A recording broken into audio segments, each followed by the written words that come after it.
Quais os exames pré-nupciais indicados? A avaliação pré-nupcial, ela deve começar com uma consulta ao ginecologista, para a mulher poder tirar todas as dúvidas que ela tem a respeito disso.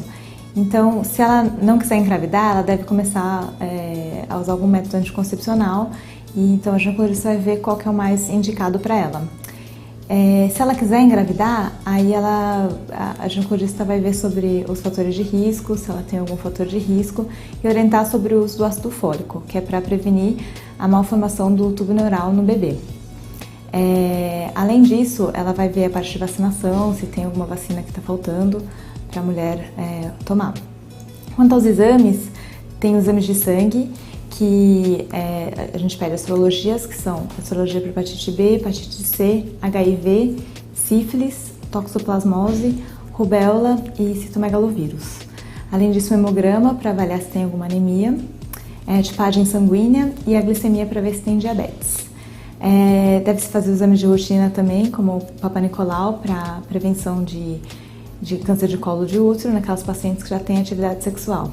Aquelas que não têm, elas devem ser orientadas sobre a importância desse exame após o início da atividade sexual.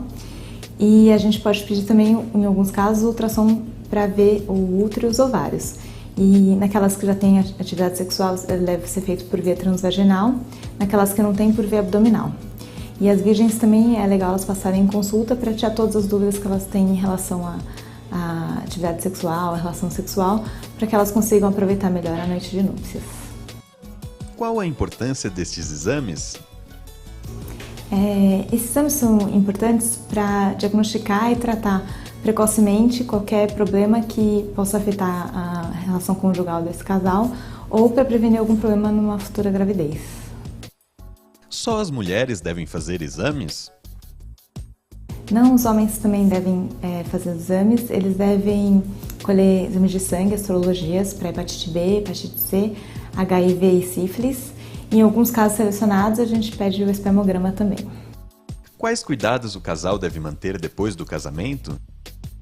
Depois do casamento, eles devem continuar com o acompanhamento com o seu médico, então as mulheres devem continuar indo no ginecologista e elas devem fazer os exames de rotina, como o Papa Nicolau, e ser orientados quanto aos métodos anticoncepcionais, caso não queiram engravidar, ou se querem engravidar, sobre o uso do ácido fólico e o que elas podem fazer para ter uma gravidez mais planejada e saudável, para que tudo corra bem. Depois de quanto tempo estes exames devem ser refeitos? Vai depender do casal e a gente tem que avaliar cada caso para ver os fatores de risco. Mas, no geral, as sorologias devem ser repetidas no intervalo de 6 meses a 1 ano e o Papa Nicolau anualmente. Como evitar a gravidez indesejada? Vai depender muito da mulher, a gente tem que avaliar os fatores de risco, se ela tem alguma contraindicação para algum dos métodos.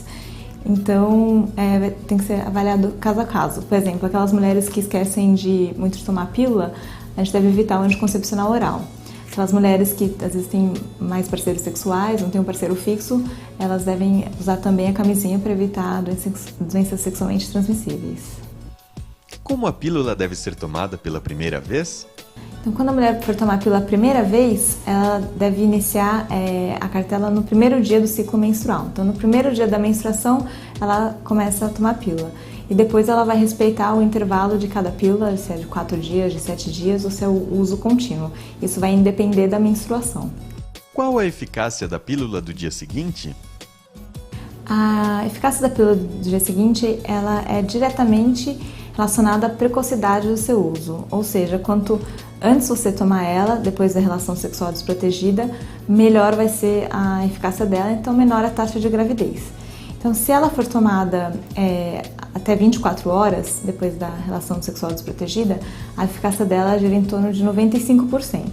Agora, se for tomada entre 24 e 48 horas depois da relação sexual, já cai para 85%, e se for entre 48 horas e 72 horas depois da relação, ela cai já por volta de um pouco mais de 50%. E ela não deve ser tomada depois de 72 horas da relação sexual. E é importante lembrar que ela é também chamada de contracepção de emergência, então ela não é considerado um método anticoncepcional para ser usado de forma rotineira e habitual.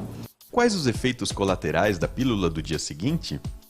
pode ter náusea, às vezes um pouco de tontura e geralmente pode acontecer alguma irregularidade menstrual, tanto antecipar, quanto atrasar, quanto ter um sangramento fora do ciclo. Quem não se adapta à pílula anticoncepcional deve optar por qual método? Depende, a gente tem que conversar com a mulher, ver qual ela prefere, se ela tem alguma contraindicação. Mas hoje em dia a gente tem os métodos que tem um hormônio só, que é a progesterona, que tem 2 tipos de hormônio, que é o estrógeno e a progesterona, e que sem hormônio nenhum. Então a gente tem o DIU, que é o dispositivo intrauterino, que tem tanto sem hormônio, né, que é feito de cobre, quanto o com progesterona. Além disso a gente tem os injetáveis, o anel vaginal, o adesivo e os métodos de barreira, como a camisinha, e os métodos definitivos como a laqueadura e a vasectomia.